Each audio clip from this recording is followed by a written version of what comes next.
fear, to get rid of this attachment for material life, one has to inject within their lifestyle some Krishna consciousness, something spiritual, something that can help you test of life. Because everyone will have them. Everyone. There's no one going to be free from it. Everyone will have a test. And if we think that when this test comes that we'll be able to resolve it by some material formula, it's not going to happen. It's not going to happen.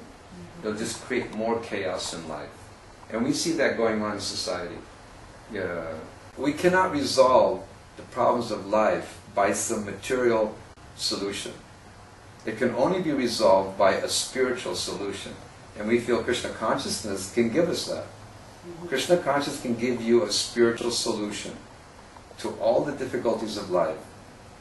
And by good association, by meeting a saintly person, by following the instruction, one can become relieved of the distresses of life. Wonderful. Do you have any vision for your Dwarka, or a goal, a plan? Well, first of all, we would like to follow the instruction that Prabhupada gave us here. Specifically, Prabhupada mentioned 3 items that I tried to focus on in my visionary plans for this community. One is, of course, spreading the chanting of Hare Krishna. Prabhupada liked that. Secondly, Prabhupada liked his books to be distributed profusely, so we try to focus on that. And thirdly, we try to actually focus on a cultural presentation in the form of prasadam, vegetarian food. But vegetarian food that is blessed by Lord Krishna. So these 3 items I try to focus on. And that brings us to a bigger picture, because there's certain ways that you can spread the chanting of Hare Krishna. You can, like for instance here in New Dwarka we have what we call a temple bhajan band. This bhajan band goes right into yoga studios. And while they're performing all their yoga postures, the devotees are chanting, different bhajans and Hare Krishna mantra. That's one aspect. Another aspect, of course, is out in the streets, chanting in Harinam, Sankirtan. But chanting is also by different methods, such as videos, DVDs, and like this program we're having. This is also chanting. They're hearing about Krishna. That's right. So all these type of methods for this chanting. And then the book distribution. Prabhupada was very adamant that this is a very important functional process of our society. People need to develop knowledge. Knowledge is of the utmost importance. So these books can give one knowledge. It can also, Prabhupada also said that these books, or these pictures of Krishna, these are the windows to the spiritual world.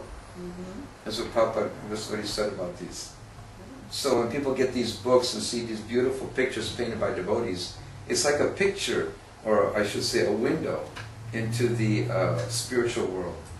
And the knowledge is extremely important, because that knowledge is like a weapon.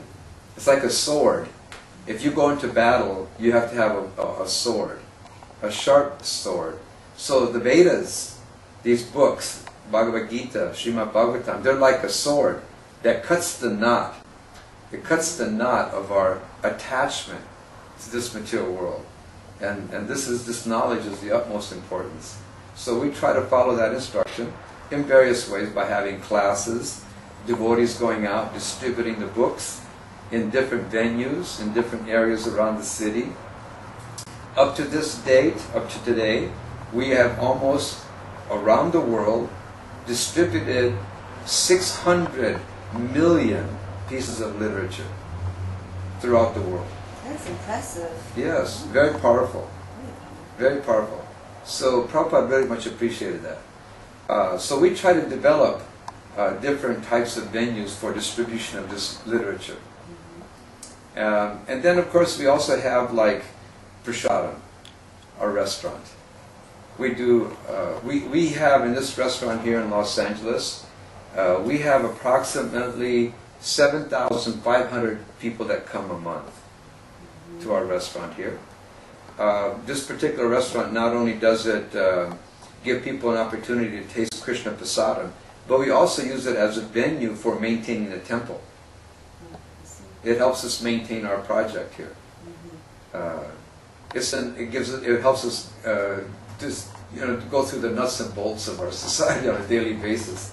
So it's very important in two ways. It gives people an opportunity to have Krishna Prasadam, and secondly, it supports our temple. So these are the three main things, and from these are offshoots. From the restaurant we do catering. From our book distribution we develop Namhat programs, where we go to people's homes, and in their homes we distribute prasadam, and we also chant. We do some books, but it's also an interaction with the congregation. We also have a Sunday love feast every Sunday, where a lot of our congregation comes, sees the deities, and so it's cultural. It's of course we have a lot of Indians that come, but we also have Americans that come, that are curious and want to know about Krishna consciousness. Just like in the restaurant that we have here in Los Angeles, our biggest clientele is of Americans, local people that come to the restaurant to take Krishna Prasadam. As far as the chanting, another aspect of the chanting would be for us to have our students go to colleges and universities and there make presentations, set up book tables, so it's a whole scheme of things that we do in order to, you might say, spread the Krishna consciousness movement. And that is really what our vision is for this temple here, to actually become expert in those particular three items. And from that comes a cultural presentation, because if you go out and do this and people want to come somewhere and find out, well, where do you live? What do you do? So there you have like a temple, and in the temple we have deities, and from there we're trying to develop the temple, maybe develop some structure, do things, various things in order to increase people's knowledge and understanding of Krishna consciousness. So our future in the next 5 years is to develop more classes for people to be able to attend, so they can learn about Krishna consciousness. We also want to become more tuned into our congregation. What we want to do is we want to really develop a good Sunday feast program where people can come and get a real quick, you might say, a quick shot of Krishna consciousness. If they're here for a couple hours, we want them to hear some chanting, a good lecture, and nice Krishna Prasadam. So we have a plan in the next couple of years to really try to upgrade that, make it very nice, make it very pleasant, a good experience. And then we also have a wonderful gift shop. Yes. And it sells a lot of nice things there from India and around the world. Yeah. And people in California are inclined towards that. Like I'm looking at your kurta and I'm seeing this one of, it looks just like one of Govinda's. Yes, it is. So this is something that works. We're finding this works for us here. And so we want to stay on that course. Just improve. Become more expert. Thank you so much. You're very welcome. Thank you.